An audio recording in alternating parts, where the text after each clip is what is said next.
أسبق مذيعة مشهورة في MBC. كان انت من محبي الراب التونسي الحلقة دي لازمك ما تفلتهاش. وعليش؟ على خاطر اليوم مانيش باش نحكيو على مجرد رابر عادي، اليوم باش نحكيو على فنان خرافي محترم من جميع لي رابر التوانسة والعرب. عرفته الانسان اللي بنى امبراطورية الاندر جراوند في تونس من غير ما يخون اصله جملة، وذاك علاش اليوم معنا الراديكالي ريد ستار. This is Red Star. عسلامة مرحبا بكم، انا جيبوي وانا جيجر، واليوم في حلقة 17 من جي ريفيو كما قلنا لكم باش نقدموا لكم الراديكالي ريد ستار كونسيبت جديد وافكار جديده. اما قبل ما نبداو حلقتنا باش نعطيكم دو كومونتير من عزاز علينا اللي تبعوا فينا في شين جيبوي اند جيجر. واول كومونتير باش نبداو بشاكو رامارو. هكاك قال اي اللي قال لنا خدمتكم مزيانه، برافو، تكون ازين بالرسمي كان تحكيو على راديكالي ريد ستار خاطر بالرسمي ارتيست اونيك ياسر. هانا لهنا ونتعداو اليوسف حمدي قال لنا محلاها الفكره اللي تعملوا فيها وكان يفيق بها هادي زعيم تو يسرقها. سينو عملت فيديو على جيجيا وامباير واقبح عرسه في العرس نسيتو. الرادي يا الولاد كان حقيتو ديزانفو هني لنا. ومروان مراك زاده يا جماعه راهو قديم وقبيح. وي مروان مراك من مؤسسين الريد ستار زاده. وكما قلنا لكم باش يبدا كونسيبت جديد باش نبداو بالمراحل الاولى بالكل مع الفنان اللي باش نوليو نعديوه في جي ريفيو. الور نتعداو جوسكا مانتنو، وي جوسكا اللحظه هذه. وفي اخر الحلقه كل واحد منا باش يختار احسن غنية عنده من الفنان هذاك باش نشاركوها معكم ونتعداو مالا للبارت 1 من جي ريفيو. يلا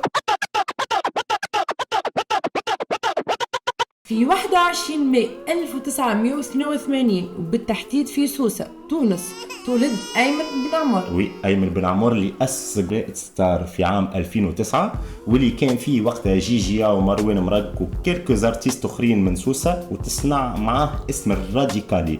ومن اول فريستايل ويتو في سوسة الراديكالي صنع فلو وستيل يخصه وحده وما كيفه حتى حد. صحيح الرادي كان انسان مقدر من جميع الناس اللي دايرين بيه. وفي فترة الريد ستار خرجوا 5 ميكس تيب منهم The First Mix Tape, Baron the Mix Tape, The Good Legend Mix Tape, Street Rehab Mix Tape and The Red Season. ومن اهم الاغاني في الفترة هذيك كانوا ناس من الناس انواع ناس تباير، ناس فيها اللي قادر يصون فيها اللي نفسه بايع. ريد مايكروفون سباح وديل قبل وجهي كان مايكروفون، يستحيل حاجة تلهي على الميكروفون.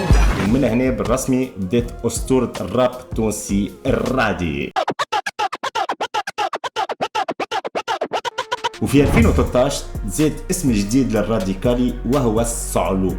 وما هو الصعلوك؟ الصعلوك اللي هو شاعر في عصر الجاهلية اللي كان يتمرد على قبيلته. اي كان يتمرد على قبيلته وذاك علاش الرادي يتمرد على الريد ستار وتفرقوا مؤقتا وانتج ميكس تيب السولو الاول في حياته اللي هو فليلة اما قد البلا. فليلة ما قد البلا مازال. وبدا الرادي يتسمع اكثر وخلى القلم نتاعو يتجه اكثر افكاره الشخصيه وكساح على الاخر. واي نعم ارقام كبار في اغاني كيما تران نعرف مش بكيفي اما كيفي سبب الهم، اما يزداد وين ممكن اما واصل على القدم. دنيا تبعنا الوهم مصدقين ضحينا براحة بالنا عمر اللي فيك تتخاصموا.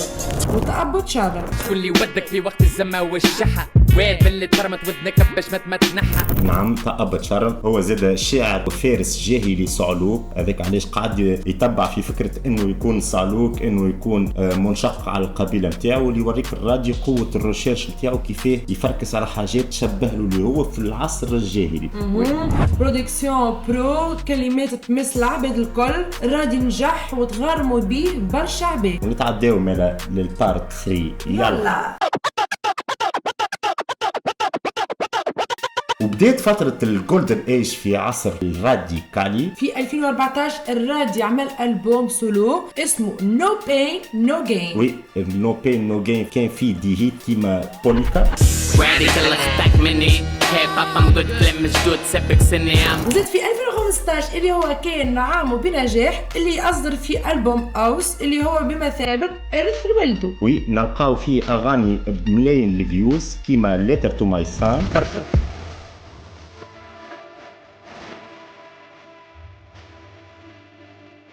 وعرايس. ليت كل ما ودنا كان بدوني عرض كل ما كبرت فيها تزيد مخوني. وفما فاضة عنده في ألبوم أوس إنه الليبل اللي كان معاه فرضت عليه إنه يجدد الكونتراتو متاعه معاهم باش يخرجوا له كليبات واللي يصورون. شونتاج شويه يعني نزيد كونترا باش ناخذ مال الكليبات نتاعي بعد ما حضروا. مي الرادي ماكم تعرفوه اللي هو اصلي الراجل هذاك وما يحبش يكون روحه مملوك من حتى حد، رفض وخلي لهم الكليبات وقال لهم باللوم واشربوا معهم. وفي عام 2015 شارك الرادي في برنامج ليدرشيب بالولايات المتحدة الأمريكية اللي نظمته الوزارة الخارجية الأمريكية، اللي بالنسبة لي كانت هذه اكسبيريونس عندها أهمية بالنسبة للرادي. كانت اكسبيريونس كبيرة خليته يزيد يطور شوية من سكيلز نتاعو في الراب ويزيد يقوي زيادة في اسمه اللي خلاه يبدا يتجدد في حاجات جدد. وبعد فترة قصيرة من البرنامج هذايا وقتها ريستار رادي عمل لنا ألبوم اسمه سالوت في عام 2016. الألبوم هذا كان نوع متاع ريتم والحان جدد، قعد هو يلعب في نفس الريتم نتاعو كل شيء، ما يلعب شوية على التراب على البوم باب على ديزاستريمون جدد يزيد فيهم في اللي بيت نتاعو، وخلى عنده الكلام ولا عميق أكثر، يحكي برشا على تجارب وعلى التجارب اللي دايره بيه. ومن الاغاني اللي غناها كانت زاده فما شانفرة الحربة من العوج من الدج لمسح الذاكرة فما فرج طول ما الناس تجيبها مكرة اللي هو زاده كان من صعاليك وجندل راب يردف للرادي كلا ماشي جمز ما يغني بلا ما بزناقي وصروك كلا هذا يشتيحك يرجي ملا. وزاد من بعد في 2017 دي وقت عمل ألبوم مع باك ستيج باستردز، هذايا ليبل اللي خدم معاها تجربة قصيرة برشا، هو قال لي ما كانتش جو برشا الليبل هذايا، خرج معاه ألبوم باك تو ذا روتس. باك تو ذا روتس حب يرجع موزيكته القديمة، هي باك تو ذا روتس يعني أصلا عادة إلى جذوره يعني كما نقولوا، فهمت؟ رجع للرسيل نتاعو على نوع الراب القديم البوم باب كل شيء، كان ما فيش حاجات من جدة، جوست حب يورينا الرادي اللي كان من الأول بالكل. ومن بعد صحح في الريد رايتس هذيا اللي توا موجود مع الرادي حتى الوقت تطور، هذيا ليبل موجوده في هولندا، هي اكثر ليبل عرفت كيف تاخذ الرادي. بديت معاه اي بي الاولانيه كانت بتوين لايف اند ديث، وكانت تجربه وانفتاح جديد في الرادي، ولا يعمل في ايفوليوشن جديد قويه في الراب في كاريره، ولا يشوف في دي دومين جدد في الراب وجدد في طاقاته، ونلقاو فيها وقت خرج يحكى أنا حالته حليلة كلمة تزوجي بعمارة تقول بالبيلة. خرج زاد في ريفيو 2019 هابي نيو فير 2019. عديتها أيام زلمة أوقات غسر ورديتها. فما زاد وولك اون ذا لاين خرجت هذيك في عام 2018. زدت على الدرب شديت ثنيتي، زدت على العهد مهما ناسي استوت وحيتي. وكانت بالرسمي طلعة الكبيرة متاع الرادي كانت في الوقت هذاك، ودينا نشوفوا فيه في موضوع وين فيش مطبوع الصحة.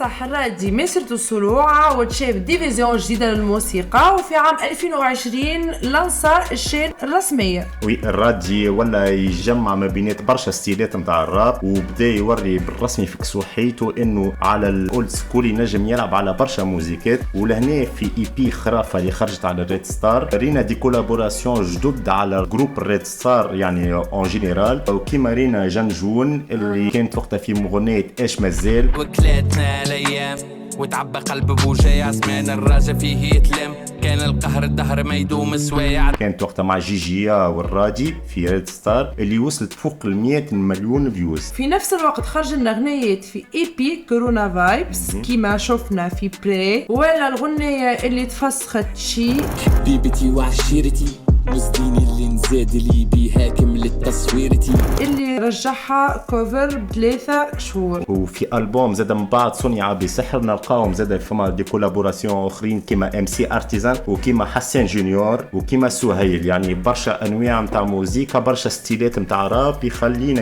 كيف ويورينا اللي الرادي راهو طور موزيكته وما عادش يشوف في روحه جوست واقف على البوم باب واقف على الاولد سكول، ولا يشوف في روحه متطور اكثر واكثر. وذاك علاش توا باش نتعداو للبارت الاخراني من حلقتنا على مسيرة الراجي اللي هو باش نحكيو عليه على كاريرو توا. يلا نمشيو. وتوا الراجي قاعد يهبط لنا في ألبوم جديد ديجا قاعد يهبط تراك باي تراك اسمه لايف بيوند ذا ايس وول. رينا منه 3 موزيكات قاعدين يهبطوا دي شابتر. الشابتر الاول رينيه ريجريت اند هوب، الشابتر الثاني سينز اند فورجيفنس، والشابتر الثالث Thanks and Gratitude. الراد استعمل صيغة شابترز باش يبني قصة ألبوم متكامل على مراحل بين الندم والأمل، الكبائر والمغفرة، والثالث الامتنان والشكر. هذا يبين لنا التطور الفني وشخصيته الإنسانية القوية. وذاك علاش توا باش نتعداو كما قلنا باش نختاروا أنا وياك موزيكا والناية من المغنية المفضلة اللي عنا. مالا نشوفوا. يلا شوفوا. يلا نتعداو. الور كما قلنا باش نسمعوا واحدة ليك واحدة عليا. نبدا بي انا مالا. يلا لا نبداو بيك انتي خاطر سيدات الاول انتي ما نهزو كاسكويت. ونبداو. الموسيقى تاع الجيجو اللي اختارتها هي باش تكون بري اللي كانت مع دادلي. خرجت في ايامات الكورونا وقت مع الكورونا فايبس. كانت بالرسمي من اقوى ما خرج الراديو وزاد يورينا اللي هي ليفوليسيون تاعو كيفاه ولا يعمل مع عباد شانتي معاه وقاعد يرابي. انا نشوفها بيرسونيلمون اللي خلات الراديو تعرف اكثر واكثر. زادوا فيها بوبليك. ونسمعوا منها شويه. يلا نسمع. يلا نسمع.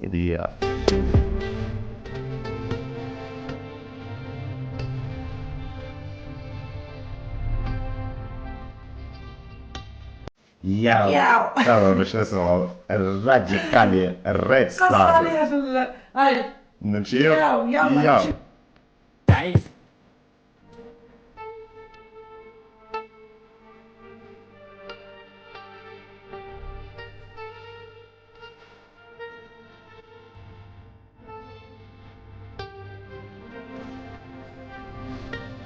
حسني ما تجيش مع الظالم ويرد بالك تمشي مع الظالم بالرسمي مهما يكون. كلمة قوية برشا. هذه كأغنية كانت تقرب للدين. تقرب للدين وتخلي العبد مورال طالع خاطر وقت كورونا وقتها فهمت. العبد كلها مورال زيرو. العبد تشوف العبد قاعدة تموت وكل شيء وتحس روحها يمشيش وقت يجيها ضرب لا هي فهمت.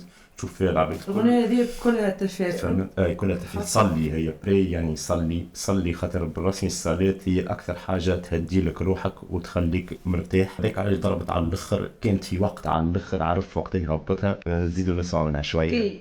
بيك انتي. يلا.